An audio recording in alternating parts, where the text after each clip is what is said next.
impression, vraiment qu'une impression. À chaque marée basse, on a au moins de la luminosité de la saison. Alors, vous voyez qu'il y a de l'eau qui est des cabanes. Et là où nous sommes dans le chenal. Là où nous sommes, on a 10 mètres de fond. Et bien dans une petite seconde, on va passer de 10 mètres de fond à 3 mètres, 3 mètres, 3 mètres 50. On va aller naviguer sur l'île aux oiseaux. Pour avoir 1 mètre 40, il faut à peu près au moins 115 de coefficient de marée. 113 ou 115. Et 113 ou 115, c'est pas tous les jours. Alors, on va faire demi-tour en quai des cabanes. Vous allez tous très très bien les voir. J'essaie juste de vous y amener le plus près possible. Puisque nous, on a un bateau qui a pratiquement le fond plat. Là, nous avons 1m60. Et on va aller un petit peu plus loin. Nous, vers les cabanes. Là, on a rares endroits de l'île aux oiseaux où l'on peut marcher. Et donc, les week-ends d'été, ici, quand on a 400 bateaux à l'endroit où nous testons, la marée est haute. De là où nous sommes, on met le cap vers la balise numéro 10 et on va jusqu'à la plage. Ou alors à marée haute, carrément, lors des grandes marées hautes, on va accoster le long du quai en bois. On débarque là-bas. Une fois qu'on a débarqué tout le monde, on recule un peu le bateau pour pas qu'il... Vous allez avoir une très très très jolie vue aujourd'hui. Je pense que ça va être vraiment superbe. On va avoir un décor de carte postale, une des cartes postales du bassin. C'est ce qu'on va voir.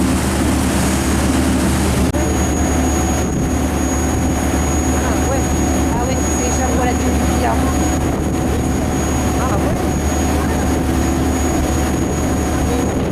Vous avez donc la pointe du Ferret, la dune du Pilat et l'île aux oiseaux. Donc on a vraiment les trois. Et surtout, ça c'est les derniers jours on a ça. Il n'y a pas de scooter des mers entre nous et l'île aux oiseaux. Il n'y a pas une centaine de bateaux. Pour l'instant c'est une forêt de ballons parsemée de quelques bateaux. Mais sachez que dans les prochaines semaines, chaque ballon sera occupé par un bateau bien évidemment. Les ballons, on appelle ça des corps morts. Ils ont été installés au mois de mars pour redisparaître le port de Plaisance. Et le port de Plaisance, c'est capturé, on le verra tout à l'heure, il abrite 250 bateaux. Il y avait 250 places, on va pas loin. Il fallait donc trouver une solution.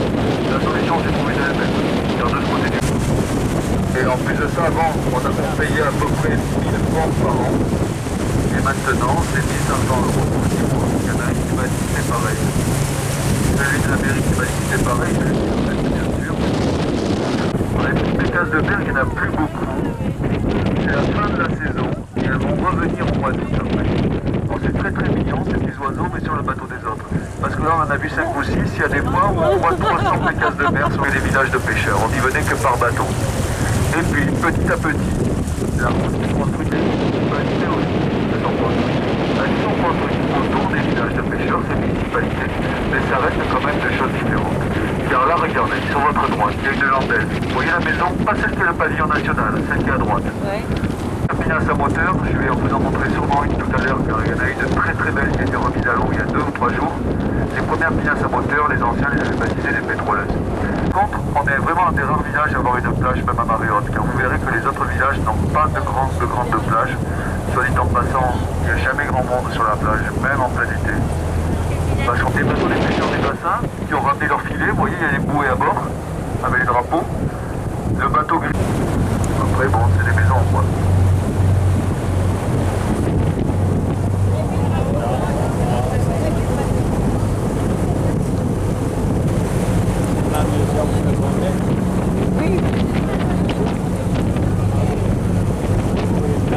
Les vérandas, ils sont et de l'autre côté de la maison, côté ouest, ils ont la même véranda. C'est intelligent parce qu'en fait le soleil se lève à gauche. Sur 3 ans, il y avait des antennes. Et c'est exactement pareil pour la maison dans le jardin de laquelle vous avez la tente blanche. Vous voyez là-bas? Eh bien, ce ne sont pas des passerelles, ce sont des rails de chemin de fer. Et quand la marée s'y prête, on vient mettre le bateau le long du rail. On fait descendre le chariot qui est en haut jusqu'au bateau. On décharge dessus le poisson, les huîtres et les filets, des cols et des plates de pêche. Vous allez voir une plate de pêche là devant moi à droite.